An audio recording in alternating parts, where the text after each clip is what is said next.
हाउसबिल्लामिनशैतानिर्रजीम बिस्मिल्लाहिर्रहमानिर्रहीम। अस्सलाम वालेकुम students, welcome back to my YouTube channel. उम्मीद करती हूँ आप सब खैरियत से होंगे। तो स्टूडेंट्स, आज अपने पढ़ना है ENG 516 के लेसन नंबर 3। आई होप आप लोगों को लेसन 1 और 2 की अच्छे से समझ आई होगी। लेकिन कोई कन्फ्यूजन होती है तो आप उसे कमेंट बॉक्स में पूछ सकते हैं या हमारे व्हाट्सएप लिंक ज्वाइन कर लें। कोई मसला होता है तो व्हाट्सएप ग्रुप में भी शेयर कर सकते हैं। लेसन 3 स्टार्ट करते हैं, टीचिंग और बिजनेस कम्युनिकेशन 1।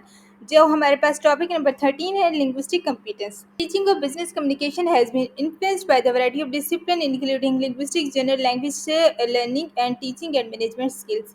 एक और इम्पॉर्टेंट बात ये करना चाहती हूँ कि मेरे लेक्चर्स थोड़े से लंबे होते हैं। उसकी वजह ये होती है कि मैं अपनी तरफ से पूरी कोशिश करती हूँ कि आप लोगों को जो है वो डिटेल से पूरा लेक्चर समझाऊँ, हर एक टॉपिक को अच्छी तरीके से समझाऊँ, ताकि जो है वो आपके माइंड में कॉन्सेप्ट्स क्लियर हो जाएँ और आपको जो है वो मिड टर्म की तैयारी करने में मुश्किल ना हो। अगर आप लोग जो है वो टाइम से मिड टर्म की प्रिपरेशन स्टार्ट करेंगे तो मुझे उम्मीद है कि आप लोगों के लिए जो है वो मेरे लेक्चर हेल्पफुल रहेंगे।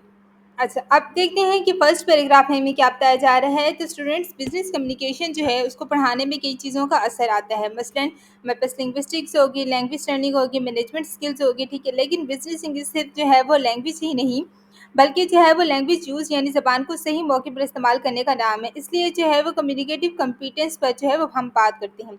अब बिजनेस इंग्लिश के टीचर्स को खास तौर पर जो है वो तीन चीज़ों पर फोकस करना चाहिए। सबसे पहले हमारे पास आता है लिंग्विस्टिक कम्पिटेंस। इसका मतलब है कि आपको जो है ज़बान के वर्ड्स और ग्रामर को जो है वो सही तरह सेंटेंसेस बनाने आते हैं। फॉर एग्जांपल, अगर आपको ग्रामर सही आती है तो आप आसानी से जो है अपनी बात समझा सकती हैं। नंबर 2 क्या है? Discourse competence. इसका मतलब है कि आप जुमलों को मिलाकर एक मुकम्मल बात या पैराग्राफ जो है बना सकें, ताकि जो है दूसरा बंदा अच्छी तरह उसको समझ सके। उसके बाद इंटरकल्चरल कॉम्पिटेंस। इसका मतलब है कि आप मुख्तलिफ मुल्कों पर या कल्चर्स के लोगों से जो है बात करते वक्त उनके अंदाज को समझ सकें और जो है वो एहतराम के साथ जो है कम्युनिकेट कर सकें।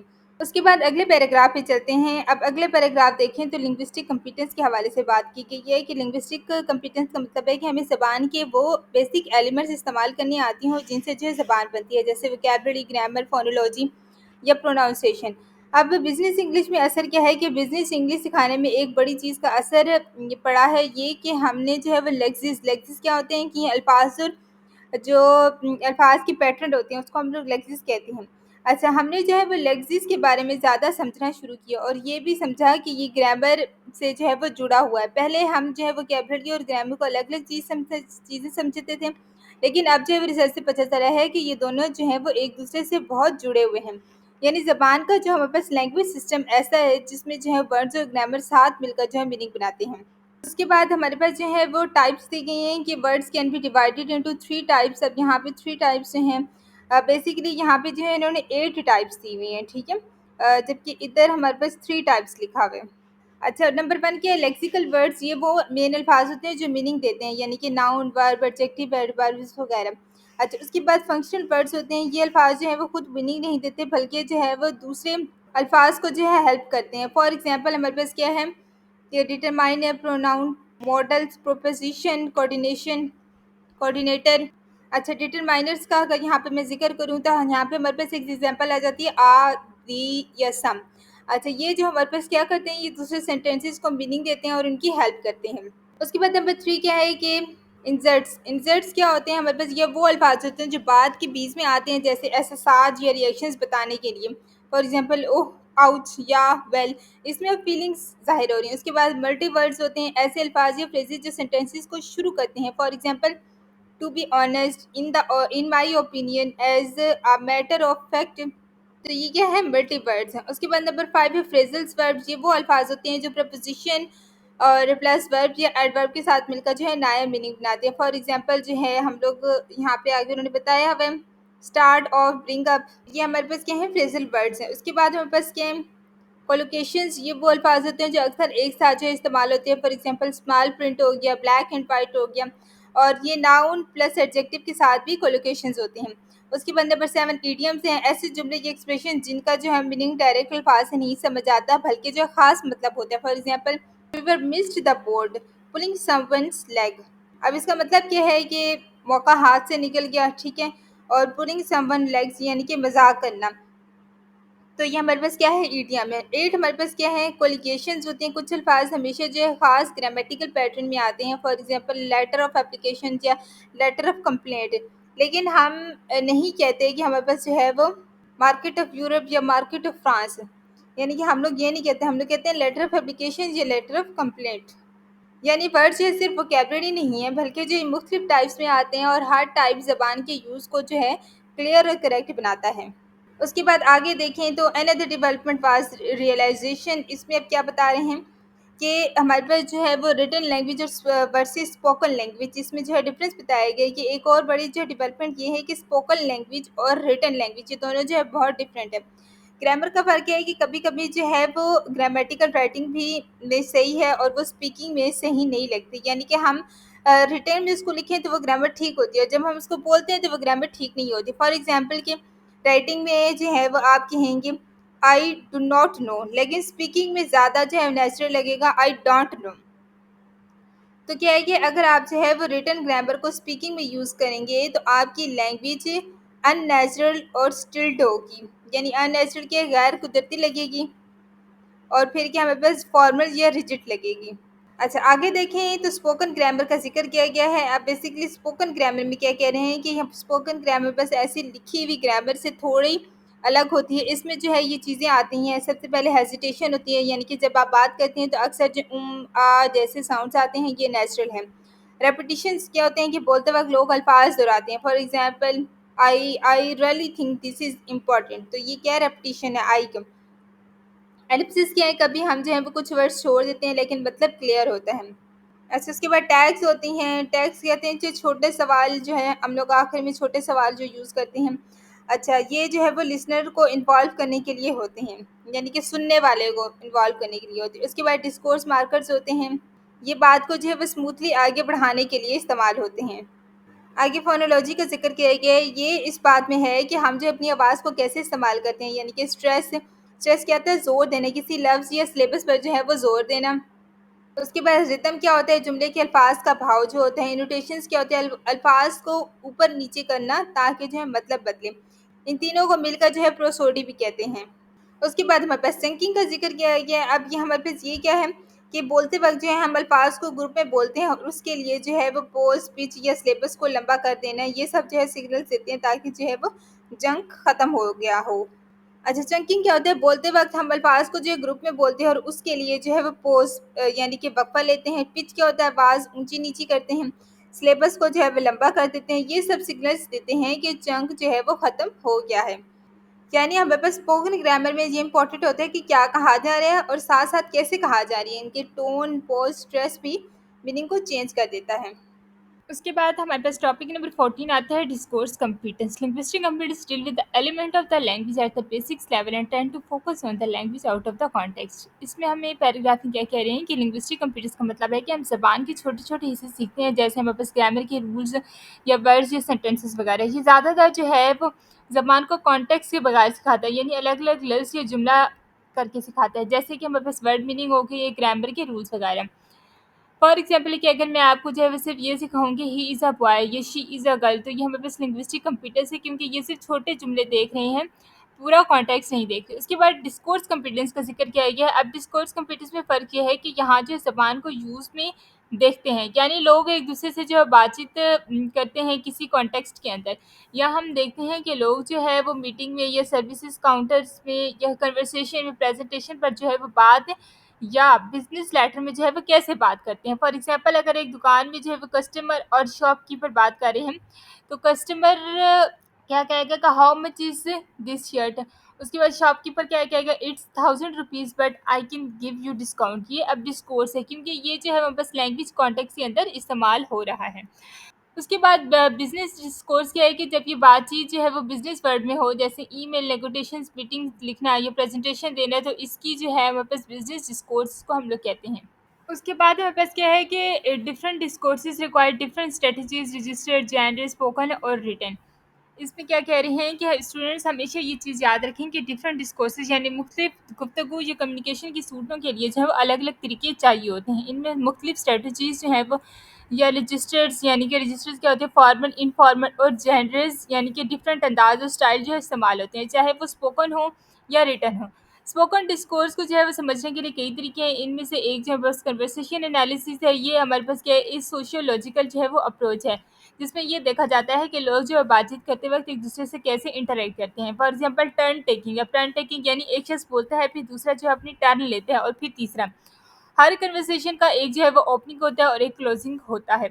अब जो है बिजनेस कम्युनिकेशन सीखने वाले ये ज़रूरी है, उनके लिए ये ज़रूरी है कि वो इन तमाम जो है वो डिस्कोर्स सिचुएशंस को समझें, जो उसे जो है वो बिजनेस वर्ल्ड में फेस करनी पड़ेंगी। और इन दोनों में क्या क्या शामिल होते हैं, फॉर्मल होती हैं, इनफॉर्मल होती हैं। फॉर्मल क्या है कि ऑफिशियल होती हैं, जैसे हमारे पास प्रेजेंटेशन रिपोर्ट्स मीटिंग वगैरह। इनफॉर्मल क्या होती है, सोशल होती हैं, यानी कि कोलीग्स के साथ जो है वो कैजुअल बातचीत करें। इसलिए बहुत ज़रूरी है कि लर्नर्स हमेशा मौके के मुताबिक जो है वो सही स्पोकन और रिटन लैंग्वेज इस्तेमाल करें। उसके बाद हमारे पास टॉपिक नंबर 15 आता है intercultural competence the business communication learner will have to familiarized to be inter cultural aspects. अच्छा, इस पैराग्राफ में क्या कह रहे हैं कि स्टूडेंट्स जो भी जो हमारे पास बिजनेस कम्युनिकेशन लेटर है उसे ये बात समझनी चाहिए कि हमारे पास इंटर कल्चरल एस्पेक्ट्स उसमें बहुत इंपॉर्टेंट है।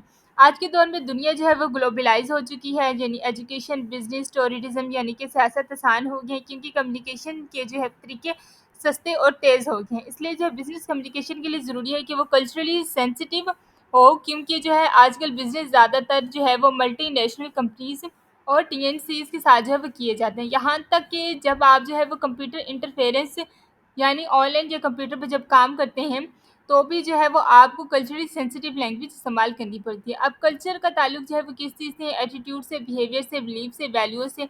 उसके बाद आगे क्या कह रहे हैं कि कल्चर पे जो है उस पर भी बहुत सी चीज़ों का जो है असर होता है, जैसे हमारे पास environment, society, gender, family, age, ethics. याद रखें कि कल्चर जो है वो सीखा जाता है, ये हमारे पास जो है वो जीन्स के ज़रिए नहीं मिलता। उसके बाद है it is manifest itself in the interaction between people and is continually changing. अब इसमें आगे क्या कह रहे हैं कि कल्चर जो है वो कोई ऐसी चीज़ नहीं है जो जीन से मिले, ये जो है हमें सीखने से आता है। ये ज़्यादातर लोगों को की आपस की जो इंटरेक्शंस होती हैं उसमें ज़ाहिर होता है, और वक्त के साथ साथ जो है वो बदलते रहते हैं। कुछ कल्चर डिफरेंसेस सरफेस पर यानी ऊपर से ही नज़र आ जाती हैं, और उनसे जो है वो डील करना आसान होता है। फॉर एग्जांपल कोई लोग जो है वो अलग तरह के कपड़े पहनते हैं या अलग तरह का खाना खाते हैं, लेकिन हर कल्चर जो है वो डिफरेंट इतना ऑब्वियस नहीं होता। अक्सर जो है वो डिफरेंसेस जो होते हैं वो छुपे हुए होते हैं। इसलिए जो है वो आइसबर्ग मॉडल जो है वो इस्तेमाल किया जाता है। जैसे एक हमारे पास आइसबर्ग का ज़्यादा जो है वो हिस्सा पानी के अंदर छुपा होता है और नज़र नहीं आता है, वैसे ही जो कल्चर के भी बहुत से पहलू छुपे होते हैं। ये हिडन एस्पेक्ट्स अगर हमें जो है नज़र ना आए और हम उन्हें जो है समझ ना सकें तो प्रॉब्लम पैदा हो सकते हैं। फिर आगे कह रहे हैं there are different type of the cultures. अब डिफरेंट टाइप ऑफ कल्चर्स हम आगे देखेंगे कि पहले क्या कह रहे हैं कि कल्चर की भी कई किस्में होती हैं। नंबर वन नेशनल कल्चर होता है। ये इस कल्चर को कहती है जो एक जो है वो नेशन स्टेट के साथ जो है वो जुड़ा होता है, लेकिन ये इथेनिसिटी से जो है वो अलग नहीं होता, यानी कि नस्ल से अलग नहीं होता, कौमियत से अलग नहीं होता। इथेनिसिटी का मतलब होता है कि ऐसे ग्रुप जो एक जैसे लैंग्वेजेस या हिस्ट्री या रिलीजन या रेस वगैरह जो है वो रखते हैं। उसके बाद एक नेशन के अंदर जो है वो कई थानिक ग्रुप हो सकते हैं, और ये थानिक ग्रुप जो है हमेशा नेशनल बॉर्डर्स को जो है वो फॉलो नहीं करते। उसके बाद नंबर टू क्या है कि कॉर्पोरेट कल्चर्स हो गए या ऑर्गेनाइजेशनल कल्चर हो गए। ये कल्चर उन वैल्यूज़ और बिहेवियर्स को बयान करता है जो एक ऑर्गेनाइजेशन के अंदर जो होते हैं। फॉर एग्जांपल एक छोटी सी जो है वो नई कंपनी जिसमें जो है वो सिर्फ 20 एम्प्लॉयज़ हों और इंटरनेट पर जो है वो ग्रॉसरीज बेचती हों, इसका कल्चर जो है बिल्कुल अलग होगा। लेकिन अगर जो है वो एक पुरानी इंजीनियरिंग कंपनी जिसके पास जो है वो 100 साल का तजर्बा हो और 300,000 जो है एम्प्लॉयज़ हैं दुनिया भर में जो हैं हों, उसका कल्चर जो है वो बिल्कुल मुख्तलिफ होगा। Professions also have their own distinct cultures. इसमें देखें तो कह रही हैं कि स्टूडेंट्स जैसे जो है वो मुल्कों और इदारों के अपने कल्चर्स होते हैं, वैसे ही जो प्रोफेशंस के भी जो है वो अपने डिस्टिंक्ट कल्चर्स होते हैं। फॉर एग्जांपल डॉक्टर्स और जो हमारे पास म्यूजिशियंस का अंदाज और रवैया जो है अलग होता है, चाहे वो मुस्लिम मुल्क से हैं, उनका जो प्रोफेशनल कल्चर कुछ चीज़ों में एक जैसा होता है।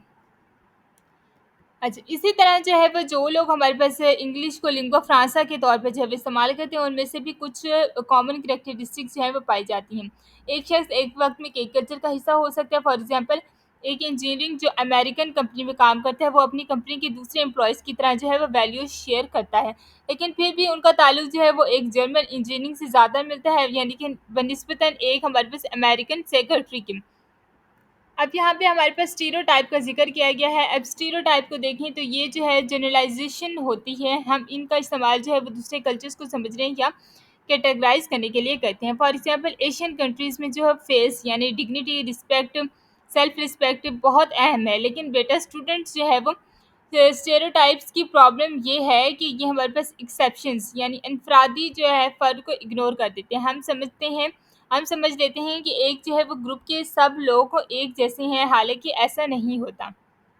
आप इंटरकल्चरल कंपीटेंस देखें तो इसमें हमें क्या कह रहे हैं कि ये सलाहियत है कि हम दूसरे कल्चर्स की डिफरेंसेस को समझ सकें, बर्दाश्त कर सकें और रिस्पेक्ट करें।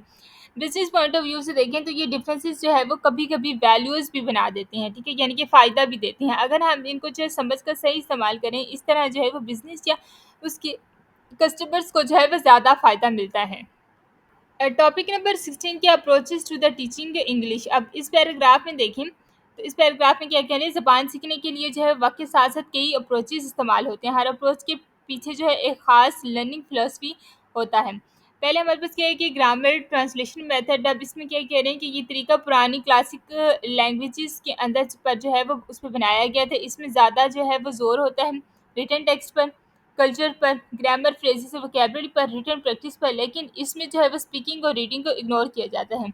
इस तरीके में जो है वो टीचर्स को जो है वो एक पॉइंट होता है और स्टूडेंट जो है वो सिर्फ पैसिव लर्नर्स होते हैं, यानी कि खामोशी से सुनने वाले होते हैं। फिर आगे ये ज़िक्र किया गया बिहेवियरिस्टिक फ़िलॉसफ़ी का। अब बिहेवियरिस्टिक फ़िलॉसफ़ी में देखें कि ये हमारे पास जो है वो मेथड ग्रामर ट्रांसलेशन के खिलाफ आया है। इसका कहना था कि हमारे पास जो है हैबिट फॉर्मेशन, यानी कि जो लर्निंग है, जो सीखने की जो आदत है, उसका जो अमल है, ये हमारे पास जो है एक हैबिट बनती है। अब रिपीटिशन से जो है वो ड्रिल प्रैक्टिस से और हमारे पास जो है वो कंडीशनाइज्ड रिस्पॉन्सेज के पैटर्न पर जो है वो हमारे पास हैबिट बनती है। इस पैटर्न को ऐसे समझो कि हम जैसे कहते हैं स्टिमुलस। स्टिमुलस क्या होते हैं कि कुछ सीखने का इशारा या सवाल वगैरह। रिस्पॉन्सेज क्या होते हैं कि स्टूडेंट्स का जवाब या अमल करना। फीडबैक क्या होते हैं, टीचर्स का रद्द अमल, यानी कि पॉजिटिव है या नेगेटिव है। उसके बाद जो है अदर मेथड्स क्या हैं कि इसके अलावा भी कई और मेथड इस्तेमाल हुए हैं, जैसे हमारे पास सजेस्टोपीडिया, यानी कि जहनी दबाव कम करने के लिए जो है वो जहनी दबाव को कम करके सिखाना। टोटल बॉडी रिस्पॉन्स, जिस्मानी हरकत के साथ ज़बान सिखाना। उसके बाद कंटेंट बेस्ड इंस्ट्रक्शन सीबीआई, यानी कि कंटेंट या मवाद के ज़रिए जो है वो सिखाना। नेक्स्ट टॉपिक हमारे पास 17 है communicative language teaching. Teacher have used model of real world communication and perspective on society. इस पैराग्राफ को देखें तो यहाँ पे जो है वो सबसे पहले ये बात समझ लो कि टीचर्स जो है वो आजकल रियल वर्ल्ड कम्युनिकेशन सोसाइटी के जो है वो मॉडल्स देकर पढ़ाते हैं, यानी वो चाहते हैं कि क्लास में जो है वो लैंग्वेज इस तरह सिखाई जाए जैसे लोग जो है वो ज़िंदगी में यानी कि अपने डेली यूज़ करते हैं। उसके बाद क्या है कि थ्योरिस्टिक यानी कि लैंग्वेज एक्सपर्ट्स ने कहा कि कम्युनिकेशन जो है वो सबसे इंपॉर्टेंट है, इसलिए एक नया तरीका आया है जैसे कि हमारे पास CLT कम्युनिकेटिव लैंग्वेज टीचिंग। इसका मकसद ये है कि स्टूडेंट जो है लैंग्वेज को यूज़ कर सकें, सिर्फ रूल्स याद ना करें बल्कि उसको सही तरीके से यूज़ कर सकें। अच्छा, आगे क्या है कि CLT हमारे पास एक ऐसा फिक्स्ड मतलब नहीं है, हर टीचर थोड़ा जो है वो डिफरेंट तरीके से समझाता है, फिर भी कुछ जो है वो बेसिक प्रिंसिपल सबसे सब में जो है वो कॉमन है। पहले हमारे पास क्या है कि लैंग्वेज यानी कि जो है सिर्फ वर्ड्स या ग्रामर नहीं, उसके बाद लैंग्वेज का असल मतलब ये है कि उसे यूज़ करना है, जैसे किसी की बात जो है वो इंटरप्ट करना या किसी से जो है वो एग्री या डिसएग्री करना, ये सब कहलाते हैं फंक्शन ऑफ लैंग्वेज। जब जो हम फंक्शंस पर फोकस करते हैं तो हम देखते हैं कि लैंग्वेज यूज़ कैसे होती है, ना कि लैंग्वेज के बारे में जो हम कितना जानते हैं। CLT ये भी कहता है कि ज़बान जो है बेस्ट तब सीखते हैं जब हम उसे यूज़ करते हैं, यानी कि रियल लाइफ सिचुएशन में जो है प्रैक्टिस ज़्यादा ज़रूरी है। मीनिंग ज़्यादा जो इम्पोर्टेंट होते हैं ग्रामर्स फॉर्म से, फ्लुएंसी ज़्यादा इम्पोर्टेंट होती है एक्यूरेसी से। उसके बाद फिर हमें कह रहे हैं कि हमारे पास CLT की 2 फॉर्म्स होती हैं। वीक CLT इसमें जो है फ़ोकस ज़्यादा होता है क्या सिखाना है। जैसे हमारे पास एग्ज़ाम्पल क्या है कि PPT slide, PPT methods. Teacher जो है वो टॉपिक इंट्रोड्यूस प्रेज़ेंट करता है, ठीक है? स्टूडेंट्स की जो एक्टिविटीज़ होती हैं यानी कि प्रैक्टिस के ज़रिए जो है वो प्रैक्टिस करते हैं। उसके बाद क्या है कि आखिर में जो है वो स्टूडेंट कम्युनिकेटिव एक्टिविटीज़ में है जो है वो खुद से लैंग्वेज यूज़ करते हैं। एक और तरीका है डीप एंड अप्रोच। अब डीप एंड अप्रोच क्या है कि स्टूडेंट्स को पहले से जो है वो एक टास्क दिया जाता है जिसमें जो है वो लैंग्वेज यूज़ करें, फिर टीचर्स उनकी परफॉर्मेंस देकर जो है बताता है कि कहाँ जो है वो इम्प्रूवमेंट चाहिए। एक और मॉडल है हमारे पास ऑब्जर्व हाइपोथेसिस एक्सपेरिमेंट, यानी कि OHE। स्टूडेंट्स पहले जो है वो ऑब्जर्व करता है, फिर जो है वो गेस करते हैं यानी कि हाइपोथेसिस करते हैं कि लैंग्वेज का क्या रूल है, फिर जो एक्सपेरिमेंट करते हैं यानी प्रैक्टिस करते हैं। हार्वर्ड का जो है वो ESA मॉडल क्या है कि इंगेज क्या है कि हमारे पास जो है वो स्टूडेंट इमोशनली सिचुएशन से जो जुड़े हैं, स्टडी क्या है कि लैंग्वेज को जो है वो स्टडी करते हैं। उसके बाद एक्टिव क्या है कि लैंग्वेज को जो है वो एक्टिविटीज़ में यूज़ करते हैं। ये सब जो है वो सीएलटी की जो हमारे पास वीक अप्रोचेस में आते हैं, क्योंकि इनका जो है ज़्यादा फोकस होता है क्या सीखना है।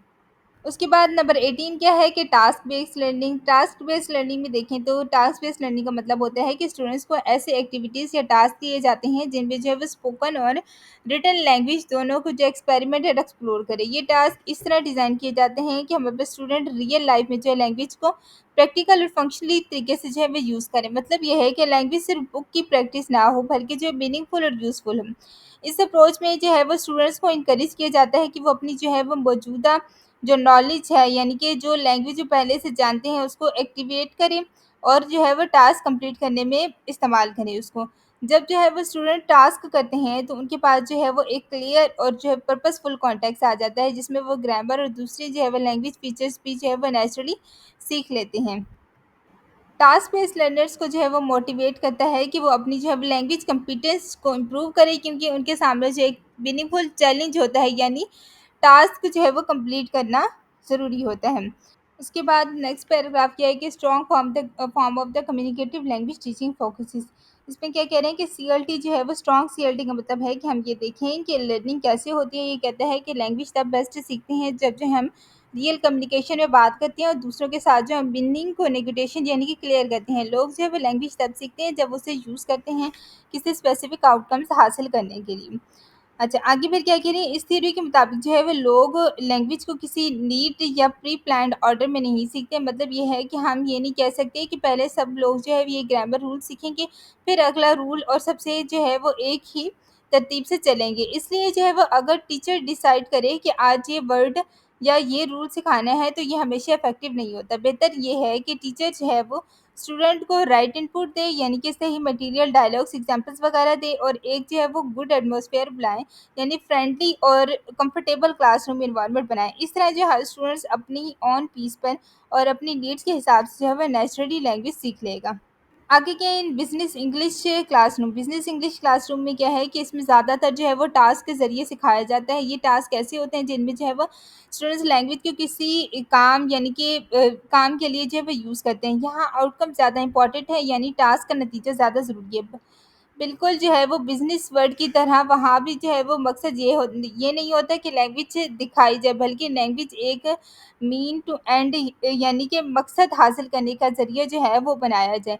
लेकिन ट्रेडिशनली एक्सरसाइज में जो है वो ज़्यादा ज़ोर सिर्फ लैंग्वेज रूल्स पर होता है। इस थ्योरी के मुताबिक जब स्टूडेंट लैंग्वेज तब बेस्ट सीखते हैं जब वो जो है इंटरेक्शन में होते हैं, यानी दूसरों के साथ जो है कम्युनिकेशन करते हैं। स्टूडेंट टास्क करते हुए जो है वो नेचुरल लैंग्वेज सीखते हैं। रिसर्चर्स ये भी कहते हैं कि अगर जो है टास्क बेस्ड लर्निंग के साथ जो है वो टीचर्स फीडबैक भी दे, यानी बताए कहाँ गलती है और कैसे सही करना है, तो लर्नर्स थोड़ा बहुत फॉर्म पर जो है वो ज़्यादा ध्यान देते हैं, यानी कि एक्यूरेसी और ग्रामर पर ज़्यादा ध्यान देंगे। इस तरह जो है वो लैंग्वेज लर्निंग का सबसे जो है वो प्रोडक्टिव वे बन जाएगा। अब एडवांटेज देखें तो एडवांटेज आगे क्या कह रहे हैं, the great advantage for business English learner. Advantage क्या है कि बिजनेस इंग्लिश लर्नर के लिए सबसे बड़ा फ़ायदा ये है कि जब हम जो है वो कोई टास्क करते हैं तो लैंग्वेज वो यूज़ करते हैं जो उनके लिए जो है फ़ौरन रेलिवेंट होती है, यानी मुफीद और ज़रूरत के मुताबिक होती है। डिसएडवांटेज क्या है कि एक प्रॉब्लम ये भी है कि टीचर जो है हमेशा प्रिडिक्ट नहीं लगा सकता है कि टास्क करते हुए स्टूडेंट क्या कहेंगे, ये क्या होगा, यानी अंदाज़ा नहीं लगा सकते। इसलिए जो है वो टास्क को प्लान करना या असेस करना, यानी स्टूडेंट्स की परफॉर्मेंस चेक करना मुश्किल हो सकता है। जो टीचर्स जो है वो नए होते हैं उनको लगता है कि वो जो है वो कंट्रोल लूज़ करें, यानी क्लास उनके हाथ से जो है वो निकल रही है। कुछ टास्क ऐसे भी होते हैं जो स्टूडेंट्स बहुत कम जो है वो लैंग्वेज यूज़ करके कंप्लीट करते हैं। इसका मतलब है कि स्टूडेंट्स को जो है वो ज़्यादा एक्सपोज़र नहीं मिलता, यानी कि प्रैक्टिस या लैंग्वेज इनपुट नहीं मिलती। इसलिए जो है ये हमेशा बेस्ट तरीके से नहीं होता यूज़फुल लैंग्वेज सिखाने का तरीका। Yet, even though the CLT is one form or another is used worldwide, there are some problems with it. अच्छा, इसमें क्या कहा जा रहा है, ये हमारे पास लास्ट पैराग्राफ है। इसमें अब बेसिकली कहा क्या जा रहा है कि पूरी दुनिया में जो है वो किसी न किसी फॉर्म्स में जो है वो CLT यूज़ होती है, लेकिन इसलिए जो इसके कुछ प्रॉब्लम्स भी होती हैं। लार्ज ग्रुप क्या होता है कि जब जो है वो क्लास में बहुत ज़्यादा लर्नर्स हों तो हमारे पास जो है वो रियल कम्युनिकेशन एक्टिविटीज़ करवाना मुश्किल हो जाता है। उसके बाद कल्चरल बैकग्राउंड का मसला क्या है, कुछ स्टूडेंट्स ऐसे जो है वो एजुकेशन या कल्चर से आते हैं जहाँ ये समझा जाता है कि सिर्फ टीचर्स बोलेगा, स्टूडेंट्स नहीं। इसलिए जो है उनके सीएलटी जो है वो मुश्किल उन्हें लगता है। नॉन नेटिव टीचर्स जो है वो कुछ हमारे पास नॉन नेटिव इंग्लिश टीचर्स को जो है वो सीएलटी अनकम्फर्टेबल लगती है, क्योंकि इसमें जो है वो कभी-कभी नेटिव स्पीकर्स लेवल कॉम्पिटेंस चाहिए होता है। उसके बाद ये है कि डिफरेंट क्लासरूम एंड कल्चर्स, यानी हर मुल्क या कल्चर का अपना तरीका होता है पढ़ाने का। वो तरीका कभी जो है वो सीएलटी से ज़्यादा सूटेबल हो सकता है, क्योंकि वो हमारे पास लोकल नीड्स और एक्सपेक्टेशंस के हिसाब से होते हैं। उसके बाद इसीलिए जो है वो टीचर्स को चाहिए कि वो पिक एंड चूज़ करें, यानी वो जो है वो अप्रोच यूज़ करें जो उनके लिए जो है वो एक्सपीरियंसेस और टीचिंग स्टाइल के साथ जो है वो फिट बैठे। इनके पास जो है वो मौजूदा रिसोर्सेज के हिसाब से पॉसिबल है और स्टूडेंट्स की जो लर्निंग नीड्स को जो है वो पूरा कर सकें। यानी हर टीचर को चाहिए कि वो अपने रिसोर्सेज जो हैं स्टूडेंट्स और स्टाइल के मुताबिक जो है वो बेस्ट मेथड चूज़ करें। तो स्टूडेंट्स ये था हमारे पास ENG 516 से lecture number 3। I hope so आप लोगों के लिए ये लेक्चर हेल्पफुल रहा होगा। मेरी अपनी तरफ से पूरी कोशिश होती है कि आप लोगों को कंप्लीट डिटेल से समझाऊँ। आई होप सो आप लोगों को लेक्चर अच्छे से समझ आई होगा। अगर आपको मेरी वीडियो अच्छी लगी है so like share and subscribe my channel. Thank you so much.